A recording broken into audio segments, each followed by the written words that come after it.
شہزادی چاند بچپن میں ہی اپنی ماں کے مرنے کے بعد بہت اکیلی تھی۔ سوتیلی ماں ہمیشہ اس سے گھر کے کام کرواتی اور ہمیشہ اپنے داؤ بیچ میں بھی اسے الجھاتی۔ چاندی کو اپنی ماں کا تلخ رویہ بہت پریشان کرتا تھا۔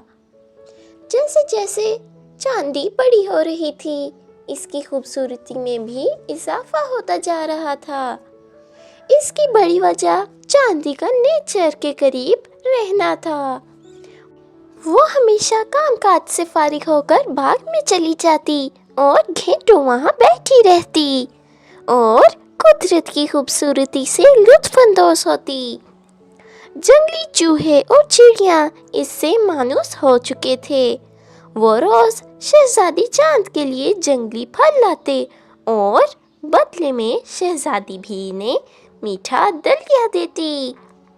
ایک دن شہزادی چاند کی ماں اس سے بہت برے طریقے سے بولتی ہے۔ مجھے لگتا ہے تم کام چور ہو۔ اگر تم کام کرتی ہو تو ذرا دیکھو تمہاری سکن مرجھاتی کیوں نہیں۔ تم ضرور میری آنکھوں میں دھول جھونک رہی ہو۔ یہی بات اس نے شہزادی چاند کے باپ سے کہی۔ بادشاہ حیران تھا۔ بادشاہ، میں چاند کو ہر کام سکھانا چاہتی ہوں مگر یہ بہت سست ہے۔ یہ سن کر بادشاہ بھی شہزادی چاند کے خلاف بولتا ہے۔ شہزادی چاند کی سوتیلی بہن چیزیا بہت ہی نکمی اور بد مزاج تھی، مگر ماں کبھی اسے کچھ نہ کہتی۔ وہ ہر کسی سے بدتمیزی کرتی۔ ایک دن شہزادی چاند جب کمرے میں نہیں تھی تو اس کی ماں نے اس کی اپٹن میں زہریلا سفوف ملا دیا تاکہ وہ اپنی سکن پر لگائے تو اس کی سکن جل جائے۔ چھوٹے جنگلی چوہے نے ملکہ کو ایسا کرتے دیکھ لیا اور فوراً وہی اپٹن اس نے ملکہ کے اپٹن سے بدل دیا۔ ملکہ آج بہت خوش تھی۔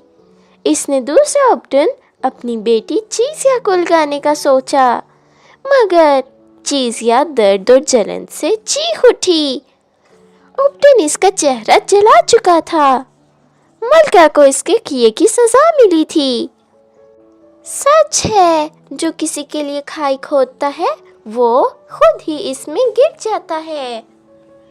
اگر آپ کو میری یہ کہانی پسند آئی تو میرے چینل کو سبسکرائب کریں۔ شہزادی چاند بچپن میں ہی اپنی ماں کے مرنے کے بعد بہت اکیلی تھی۔ سوتیلی ماں ہمیشہ اس سے گھر کے کام کرواتی اور ہمیشہ اپنے داؤ بیچ میں بھی اسے الجھاتی۔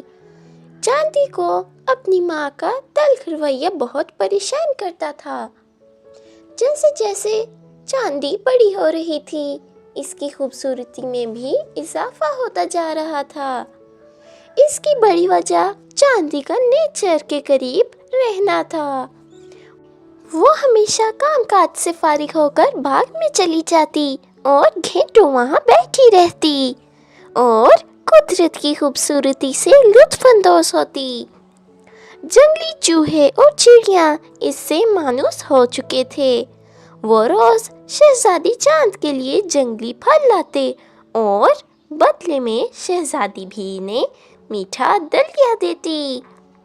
ایک دن شہزادی چاند کی ماں اس سے بہت برے طریقے سے بولتی ہے۔ مجھے لگتا ہے تم کام چور ہو۔ اگر تم کام کرتی ہو تو ذرا دیکھو تمہاری سکن مرجھاتی کیوں نہیں۔ تم ضرور میری آنکھوں میں دھول جھونک رہی ہو۔ یہی بات اس نے شہزادی چاند کے باپ سے کہی۔ بادشاہ حیران تھا۔ بادشاہ، میں چاند کو ہر کام سکھانا چاہتی ہوں مگر یہ بہت سست ہے۔ یہ سن کر بادشاہ بھی شہزادی چاند کے خلاف بولتا ہے۔ شہزادی چاند کی سوتیلی بہن چیزیا بہت ہی نکمی اور بد مزاج تھی، مگر ماں کبھی اسے کچھ نہ کہتی۔ وہ ہر کسی سے بدتمیزی کرتی۔ ایک دن شہزادی چاند جب کمرے میں نہیں تھی تو اس کی ماں نے اس کی اپٹن میں زہریلا سفوف ملا دیا تاکہ وہ اپنی سکن پر لگائے تو اس کی سکن جل جائے۔ چھوٹے جنگلی چوہے نے ملکہ کو ایسا کرتے دیکھ لیا اور فوراً وہی اپٹن اس نے ملکہ کے اپٹن سے بدل دیا۔ ملکہ آج بہت خوش تھی۔ اس نے دوسرا اپٹن اپنی بیٹی چیزیا کو لگانے کا سوچا، مگر چیزیا درد اور جلن سے چیخ اٹھی۔ اپٹن اس کا چہرہ جلا چکا تھا۔ ملکہ کو اس کے کیے کی سزا ملی تھی۔ سچ ہے، جو کسی کے لیے کھائی کھودتا ہے وہ خود ہی اس میں گر جاتا ہے۔ اگر آپ کو میری یہ کہانی پسند آئی تو میرے چینل کو سبسکرائب کریں۔